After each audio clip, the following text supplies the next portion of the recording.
ఏళ్ళు గడిచిపోతున్నాయి కానీ వైఎస్ఆర్ కాంగ్రెస్ పార్టీకి అనుభవం అయితే రావట్లేదు, లేదా అనుభవం పట్టించుకోరో ఏంటో అర్థం కాదు. ఇప్పుడు నిరసన కార్యక్రమాలు ప్రకటించారు, రాష్ట్ర వ్యాప్తంగా చేశారు, వెరీ గుడ్. కానీ తెలుగుదేశం ఏం చేస్తుంది? వీళ్ళు ఒక విజయవాడలో ఏమో నిరసన చేశారు, మిగతాదంతా రాష్ట్ర వ్యాప్తంగా నిన్నట్టుండి ప్రతి 15 నిమిషాలకి ఒక నాయకుడు మాట్లాడతాడు. అది పేపర్లకి టీవీలకి వెళ్తుంది, బ్రేకింగ్లు, స్క్రోలింగ్లు, అప్డేట్లు పడిపోతూ ఉంటాయి.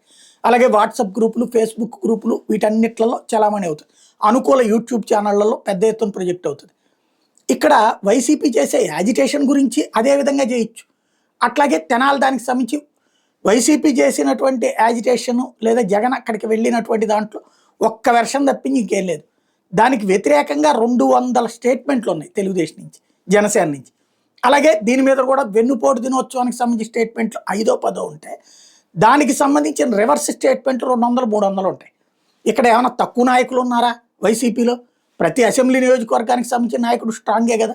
ఎందుకు మాట్లాడరో, ఎందుకు కవరేజ్ ఇప్పించుకోరో, ఎందుకు హైలైట్ చేసుకోలేరో ఇదంతా వాళ్ళకే అర్థం కావట్లేదు. అది వైఎస్ఆర్ కాంగ్రెస్ పార్టీకి సంబంధించినటువంటి సమన్వయ లోపం. దాన్ని సరి చేసుకోవాల్సిన అవసరం అయితే ఉంది.